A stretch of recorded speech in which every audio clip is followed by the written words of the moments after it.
Delicious co-creators, Lilou here. I'm in Toulouse, south of France, with Neale Walsh, New York Times bestseller of Conversation with God. Hello, Neale. Hello, bonjour. Bonjour, and delicious, lovely, beautiful Barbara Max Hubbard. Hello, Lilou. It's so good to be with both of you, and I'm excited to be, that we're all here reunited, south of France. Yeah. To speak about this book, The Mother of Invention, that you decided to write, Neale, that is bringing quite a different writing style and in a beautiful way to show humanity this new species that is being born, right? Why did you decide to write this book right now? Well, Barbara. They offered me $3.5 million, and I said I couldn't refuse, so I agreed to write the book. That's all a lie, of course. It didn't. No such thing happened. The truth of it is, I wanted Barbara's message to get out into the world, and it's really a twofold message. The first level of the message was just the utter synchronicity of life itself. And Barbara's life is really illustrative of that. It shows, when you look at Barbara's life, how one thing happens after another, after another, after another, in a delicious sequence of events that's occurring in all of our lives, if we look at it that way. And so when we began to look at Barbara's life in kind of a backward reel, I wrote the book from the end to the beginning, really, starting today and then talking backward until the day she was born. And when you look at someone's life in that way, you begin to see how the dominoes fall. And you begin to see that all the things that happen in your life, the things you called good, the things you called maybe not so good, every one of them had its right and proper place in the creation of this moment right here, right now. And when you see that, honestly, without getting over poetic about it, you almost drop to your knees in gratitude as you see the construction, the unique matrix and construction of everyone's life. You just say, my goodness, thank you, God. I see the whole thing now. The second message, and a much larger message than that, but an important one, as the first one is what's going on in the world right now. And that I'm going to let Barbara talk about that a little bit, but I wrote the book so that I could highlight that part of Barbara's lifelong message. She's had a vision now for over 50 years that is beginning to fuel a new renaissance and a rebirth of humanity right here on the planet. So I know she has much to say about that. But those are the reasons I wrote the book, because I wanted to give voice to one of the most important voices of our time, sitting right here next to me. And show us an example of what's possible, right? Barbara, what is your experience and what do you see and how did this life unfolded and why could this be an example? Well, first I was amazed when Neale said he wanted to write it, and I was honored and thrilled because I just love him, and also that he has such insights into God. And we had some really fascinating times where he interviewed me, and I then began to ask him questions, and he had, of course, the messages from God, and I realized how similar they were from my own higher self. And it really proved to me the message of Conversations with God is that we all are having conversations with God. And what Neale did was he dramatized it. And he played himself as though he was the guy who didn't know and getting these messages, but he's actually the guy who does know. And so he and I sat for days in his studio with video, and also I sent him my intimate journals that I never published, and we really explored I guess the depth of my life, and it could not have been a more extraordinary experience for me. And maybe the most amazing part is that he decided to start my biography in the future, and he picked the future date, December 22nd, 2012. Brilliant. Which I have always held as a possibility for a planetary experience of oneness and wholeness. And when he picked it, I said, Neale, well, we don't know that this could happen. And he had a lot of specifics in it, which were what we wanted to have happen at that time. And he said, it doesn't matter. This is your intention. And by writing it, we're going to bring more into reality than if we didn't write it. And everybody will know that we wrote it before this happened. So I have felt that this biography by its intentionality, is helping to create what it was that it was writing about. Not only, of course, my past, but my future. Tell us what that is. Well, I would say the key experience of my life was what I call a planetary birth experience. And it came from asking a question: what in our age is comparable to the story of the birth of Christ? A child was born in that story, and it was such an extraordinary child that what followed changed the world. So I thought we had a story as great as that if we knew what it was. Of course, Neale and I are very interested in new stories. So when I asked that question, I became like an astronaut. And I literally experienced the planet heaving and struggling and fighting. And then suddenly we found empathy, love, creativity, innovations connecting. And I heard the words, our story is a birth. What Christ and all great teachers came to tell us is true. We're one, we're whole, we're good, we're born. Now when I got that, I felt it in my body. It wasn't an external experience. I was and am, and we all are actually members of this body. This is not, it's not just a metaphor, but because I felt this oneness, not only oneness, but the uniqueness of every part of the oneness. That is to say, every single human being and all the new innovations. I felt it, what it feels like when the planet as a whole comes together. And my guidance, I got my vocation, is Barbara, go tell the story of the birth of a universal humanity. Now that was 1966. So with Neale, with his brilliance and intuition, chose that event happening real time in December 2012, which was a recapitulation on a planetary scale of something that many of us have felt. This is not like a unique thing for only me, because it's actually true. We are all members of one body. And we hope, I felt, that by Neale's writing it, with Neale's power of communication and person, that it might actually be an instigation of the birth for humanity. And since my life is dedicated to that, coming together with Neale was a force of creation for me. Truly, a blessing beyond. Yeah, it's a coming true. It's not a conclusion, but a new chapter opening up, doesn't it? It must have felt so amazing to work together, and did you had some new realization and some new understanding, or some new things that you would like to share with us that you didn't quite get before you wrote the story and put it together? Is there something else, a new understanding, a new thing that got you really like, wow, this is really happening in the world? I don't know if it was a new understanding, but I think it was a reaffirmation of an already held truth. But I think it was a rearticulation of it. What was new for me was Barbara's intuitive declaration, her intuitive clarity, the way she held the whole experience and the way she phrased it as a rebirthing, or actually a birthing of humanity. And her analogy of talking about the whole human experience from the beginning of time until this minute as really a long period of gestation for a species newly emerging into the cosmic community of sentient beings. And to view it that way, to see it from that perspective, I think was new for me.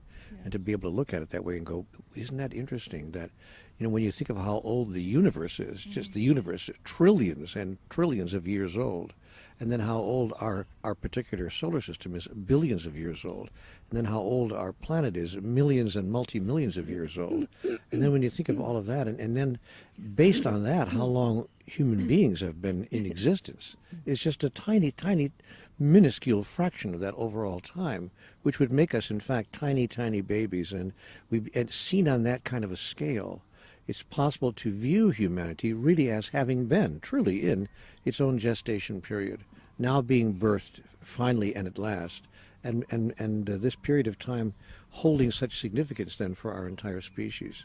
I think that was a new point of view for me. I hadn't quite seen it in quite that way.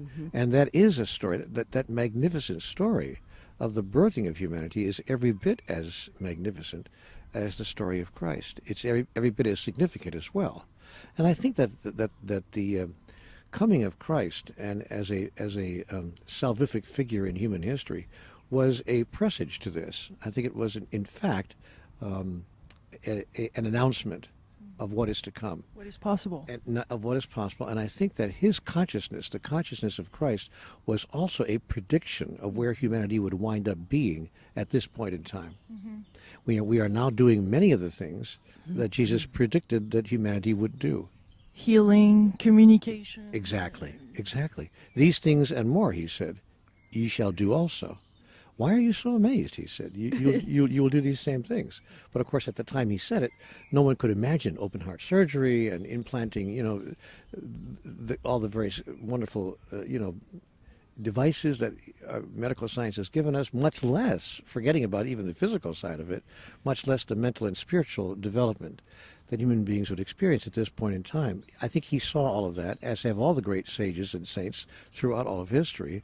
One of whom is sitting right next to me here on this park bench in Toulouse, because Barbara has had these kinds of understandings and visions not just in the past 2 weeks or the past 2 months or the past 2 years when everyone else has been getting excited about 2012. Barbara's been talking about this for 50 years in these terms. So this is a time of great, I think, opening for all of humanity, and we need to listen to people who have had that kind of insight for a long time, people such as Barbara. That's why I hope that all of those folks who have not yet read The Mother of Invention will give themselves permission to read it, because it's more than Barbara's story. Yes. It is, in fact, the story of humanity at this epoch, at this era, at this particular point in time, when we will, in fact, be at last birth. Barbara, tell us the evolution, what the conscious evolution that we go through as human beings to now birth this new humanity. I think we're very fortunate to be alive exactly now in the 13.7 billion year history of at least the original flaring forth that created this universe and our planet and life on this planet. It took this many years to create a species barely awakening to the fact that it is an expression of that whole process of creation. And that each of us is creative with that, as that. And that millions of us are awakening to that right now. The change in just my life being 82 years old, when I started out, I never met one single person like me. No one. In Connecticut. There's a great book in that. Great book title, No One in Connecticut. No one in Connecticut. At the PTA, at the Church Women United, at the General Federation of Women's Clubs. And I went to Bryn Mawr College. I really tried. But I married... Everyone who went to Bryn Mawr really tried. I met my husband at a little cafe in Paris. It's Chez Rosalie. And I was asking everyone, what's the meaning of our new power that's good? And nobody had a clue. But he did. He said, I'm an artist. I'm seeking a new story commensurate with our power. And if we don't have a new story, and if we don't have a new image of humans, it's exactly Neale's question. If we don't have a new story and a new image, not the culture and life itself won't fulfill itself, and the artist has to find this. Well, look at this. Here, in a way, is an artist. It's very amazing synchronistically that he, at this point in his life, is asking exactly these questions and saying to humanity, if you don't answer these questions, it doesn't really matter. You're just going to stay sinking here. So he must have picked me because the questions that I was motivated by are surfacing in Neale's work. I mean, he's passionate. You heard him staying there. Why is it that billions of people haven't gotten what we want? Because we haven't really asked ourselves the right question. He speaks of our new cultural story. he speaks of our relationship to the story being absolutely critical. So I gave 50 years of my life because, I mean, I believe in questions. Yes. Yeah, I think that's one reason I'm so interested in what Neale's doing right now, because when you get a question deep enough in your soul that it moves you, you can't get away from it. I couldn't get away from the question of the meaning of our power. And when I asked the meaning of what was comparable to the birth of Christ, I got an experience comparable to our power. And I want to share just a really brief anecdote from Barbara's book that touched me deeply. She told me her story, and she told me that one of her moments of awakening in her life was when the atomic bomb was dropped on Hiroshima and Nagasaki. And she was, you know, a young woman at that time, 15 or 16 years old, and she was just aghast and at the power of that and at the purpose behind it. Like any 15 or 16-year-old person would think, you'd look at it and go, why are we doing this? What is this about? And later on in life, by an extraordinary set of circumstances, she had an opportunity to meet then President Eisenhower. And that's another whole story how that happened. But there she was in the White House, in the Oval Office with President Eisenhower. And she asked him, she said, you know, Mr. President, may I ask you a question? And at that time she was a bit older, in her early 20s. And the president said, well, of course, young lady, what would you like to ask? And she said, well, Mr. President, what is the meaning of our power for good? And his face went blank. And he just looked a little off, and he looked at her and he said, I don't know. Now, when the President of the United States says he does not know what the meaning for good is of our enormous, immense power, that would set you off, if you were Barbara Marx Hubbard, on a lifelong quest to find out. Well, I've got to find, if he doesn't know, then nobody knows. I've got to find out. And so Barbara has spent the rest of her life searching for the answer to that seminal question that has to be replied to. We must give a reply. Now, I want to say that I think that life in 2012 and beyond is our answer to that question. We are now demonstrating our answer to that question. What is the meaning of our immense power for good? And perhaps we'll have the answer for good as well. It would be nice if we did. But here's what's interesting about the answer. It's not written in stone. That is, we are creating the answer. Right. And so we can create it one way or the other. The question then before the house at this point of our evolutionary journey is, how shall we create the answer? Yeah. Barbara, give us the answer to that question that you had then. Well, what would you answer on this day? Well, the answer is that our species is being born as a co-evolutionary, co-creative species at the dawn of the universal age. We're at the very beginning of the birth of I think, what the true nature of humans is to be, which is to be one with the divine as creators. And that we have been given the power of gods, little gods. And if we're learning to be now divine, good co-creators, we're at the very earliest stage. I think we can handle all the hygienic problems of Earth. Restoring the environment, feeding ourselves, taking care of the basic needs. We have the capacity when we're connected, but that's just the beginning. And I personally feel, there was something in Neale's, one of his books that I loved, about highly evolved beings, Hebs. And which book was that, Neale? Book 3. Book 3. Highly evolved beings are beings who it seemed to me we were becoming if we get through this. And I'll tell you really a personal secret now that I'm 82 and been living this for a long while. I'm really excited about that.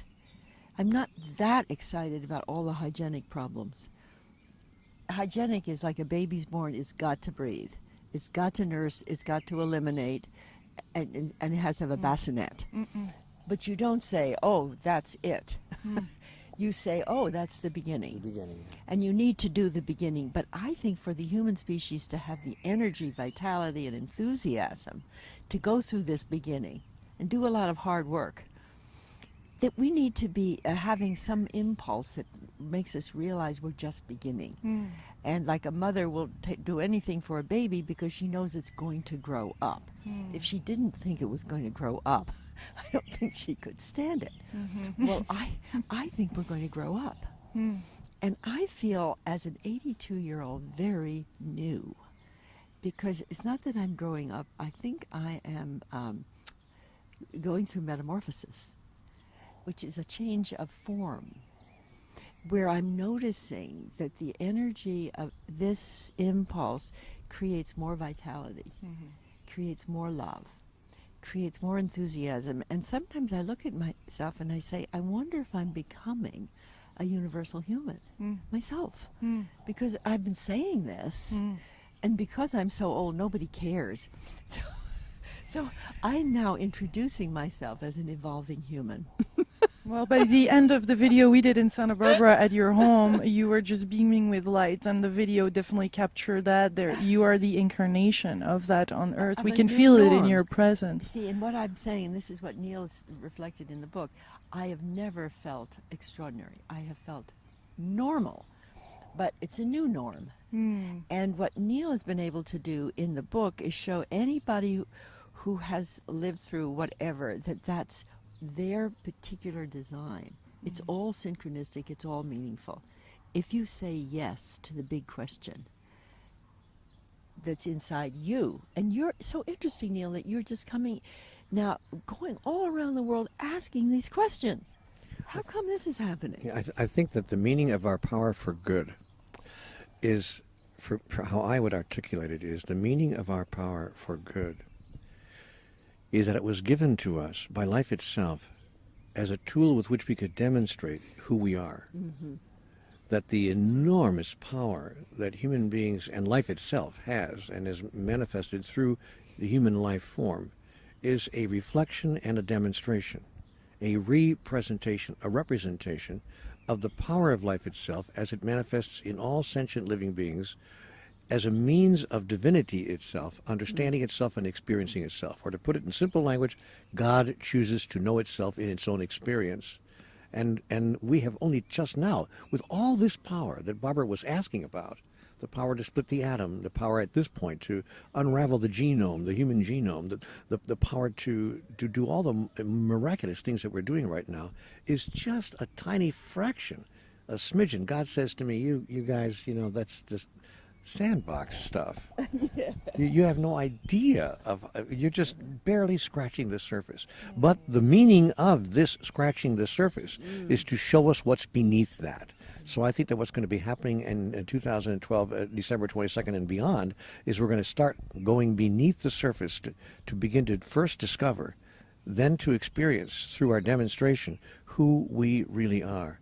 And humanity is going to wake up to itself and say, oh my golly, how could we have thought for all those thousands of years through the Renaissance and all the time that went by that was it? That was how we weren't even on stage yet. We were just in the wings, waiting to play our true role in the expression of life universally. So I mean, I think it's just an extraordinary time to be alive. I'm just very grateful to God to be alive at this birthing moment. And it's a very exciting time to be associated with someone like this as well, who sees all of this and saw all of it so many years ago and had the ability to articulate it. I first met Barbara 15 years ago, and I just sat there, my first meeting with her, with my mouth dropped. How can a person know this and be able to articulate it with such clarity? With experience too, I remember you explaining in our last interview how you saw it all, really. You lived it. I lived through it, and I just want to say that being with Neale now, just in this moment, because we really haven't had a conversation like this since the book was published, certainly in French. And I'm realizing the enormous synchronicity about us sitting here in this moment right before 2012, because Neale wrote this, and he's going around the world asking the very same questions that motivated me to do this all. But talk about full circle. Oh, because really? This began for Barbara in France, That's at right. Chez Rosalie. And I'm going with my daughter to Paris in 2 days to try to find Chez Rosalie.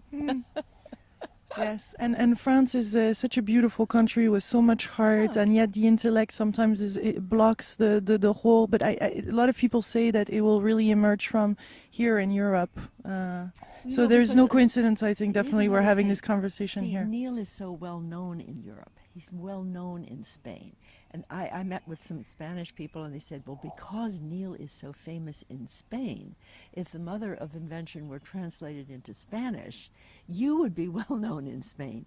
So I realized that my entrance into Europe for the planetary birth is because Neale's famous. And they love him, so they're going to have to translate his book into Spanish. And see, Neale, what you do? Yes.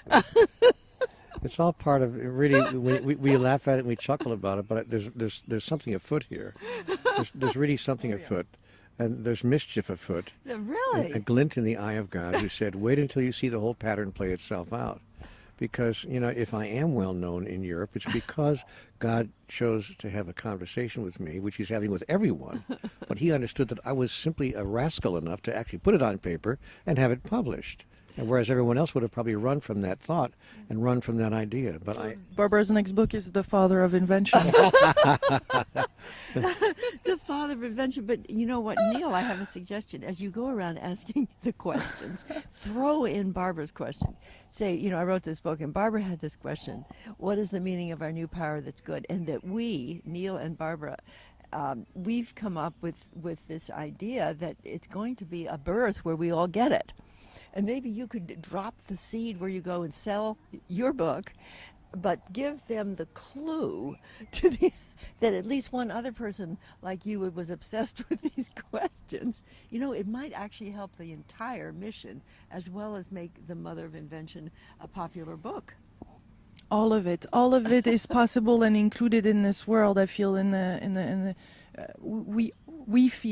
I feel everything is connected. Like now it's not an intellectual thing. We feel it, we know it, and we know that now things are going to go up like boom, because all the solutions can emerge from this new species, right? Really fast. Everything is possible. You see, when you start noticing what's working, instead of noticing everything that's not working, you begin to see a huge potential everywhere.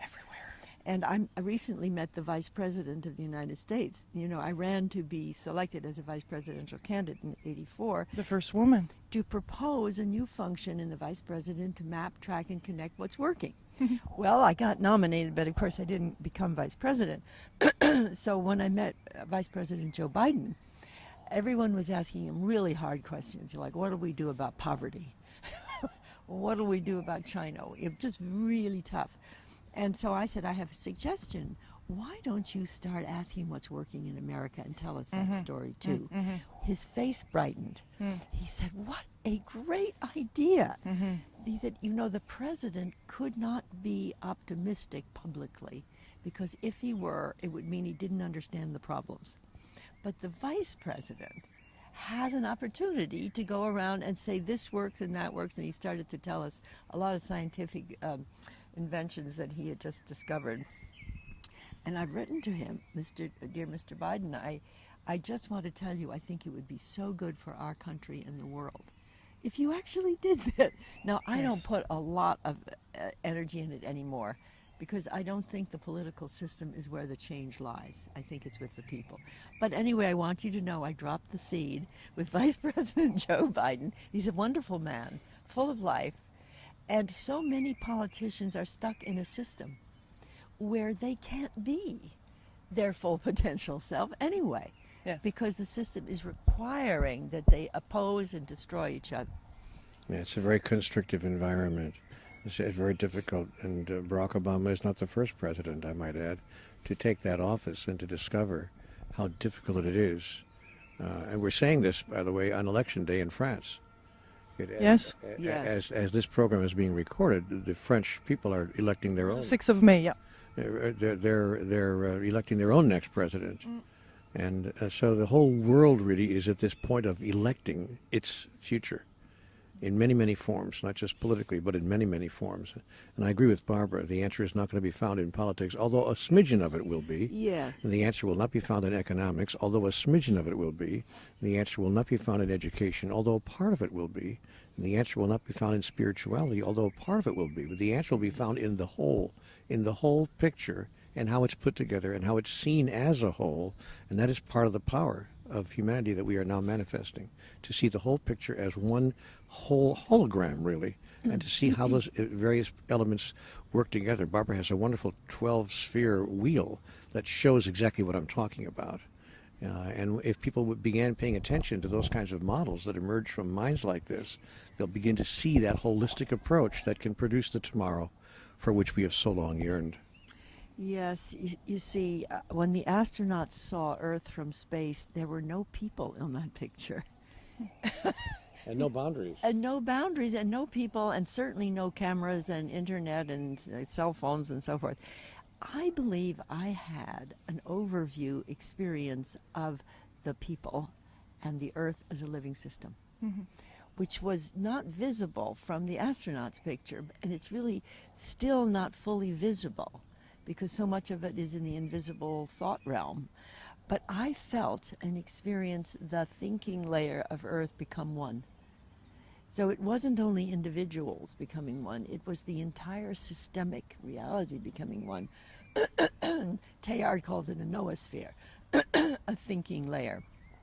And when it becomes one, when the heart connects in enough mass of people simultaneously, our intuition is it shifts the whole consciousness field. It's like when a baby finally opens its eyes and sees its mother.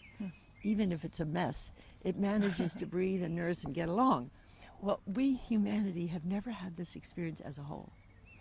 And what I'm excited about in 2012 is, to whatever degree it's possible, that enough of us would feel it simultaneously through the heart. Through And their they hearts. call it heart Yes. coherence. And the Yes. Heart Math Institute is a whole big project called Global Coherence. Yeah, I'm interviewing Howard Martin next week. They're just doing, and they're a part of our partnerships. Like Neale's work is a partnership with this effort.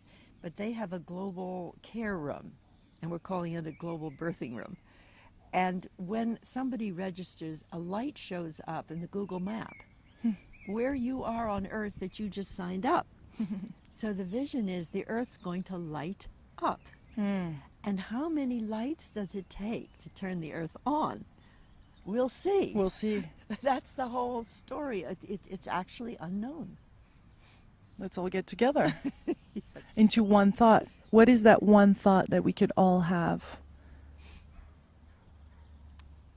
It's just the one thought is that we are one. We are one. Maybe what would you say, Neale?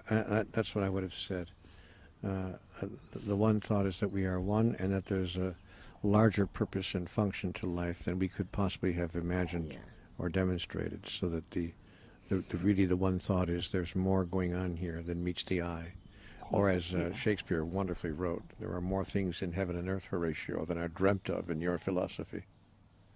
Well, what Neale said is so true, because there is a type of mysticism that says we're all one and that's it. And I'm saying there's all one, and now we are arising toward more. And there is a difference in spiritual attunement to we're one and that's it, to we're one and now we're begun. That's a great little poem. We are one and now we've begun. We're nowhere near done. Yeah, that's it. There's lots of fun. And we're one, Neale. And we're one. And we're one. And I would love to finish this conversation with what happened at the Zénith of Toulouse here in front of thousands of people, and you were there on stage, and tell us about the crying, the connection between the crying and the divine. I think tears are God's laughter, and we've misunderstood the whole nature of life and the reason that we're here, and what's true about us and what's really going on.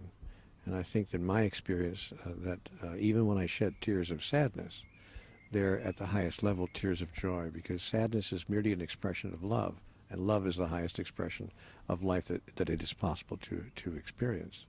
So even tears of sadness are, we are sad because we have deeply loved something or someone. And God smiles. You have to understand this at a very high level. God smiles when God sees people shedding tears of laughter or joy, because they're all expressions of love. And so I think that for me, when I have any tears coming to my eyes, I just let them flow, whether they're for sadness or for joy, because they're really all at the root cause the same thing. There is only one emotion. There's only a single emotion in the universe, and that's love. Believe it or not, all expressions of life, whether they're anger, even hatred, violence, are expressions of love. Because if you didn't love something, you wouldn't be expressing violence or hatred. It's a distortion of your expression of love. But you must love something, or you wouldn't care one way or the other, and you'd never get involved in anything. So people who even become violent with each other, or become angry with each other, or express love in a distorted way, are doing so because there's something about which they deeply care. All we therefore need to teach humanity in the years ahead is how to deeply care in a way that reflects caring at its highest level rather than at its lowest vibration. That's been humanity's single lesson from the beginning of time. We're now about to learn it and to demonstrate it. See, every act is a call for love. They say in the Course in Miracles, I mean, even if somebody's out there were to hit you with a gun or something, and Jerry Jampolsky tells the story of somebody were really threatening him. Now, it wasn't that he didn't have to defend himself, but he recognized that the person threatening him had a call for love. Yes. Now, just being able to see that at the moment of being threatened was amazing. But it's true. Yes. It's true, and I do believe that when we have a certain critical mass of feeling of oneness and wholeness, that it becomes easier and easier for people to feel it together. And so the ones who can feel it most easily have a special responsibility to step forward and experience it, because they'll be bringing so many other people with them. The most powerful question I ever heard was this: what hurts you so bad that you feel you have to hurt me in order to heal it? Yeah. Wow. That question would change the world overnight. Yes. Guys, I just so enjoyed this conversation. My goodness, so much love and beauty coming out of this conversation. I'm so excited that people will be able to share it too and see it, and it'll go on all those little Facebook, the third country, right? So thank you, and I want you to please remember to say birth2012.com. If anybody wants to find out more, there's a free website for them to check on. Yes. birth2012.com. That will be the website right there during the whole video. Thank you. Thank you. Thank you, my beautiful co-creators. Thank you for your love and connection and sharing this video as much as you can. Thank you for your support. I send you much, much love. We send you much love from south of France. Oh, yes. Je t'aime. Je t'aime. À bientôt, j'espère. Un petit je t'aime, Barbara. Je t'aime. We love you. Bye.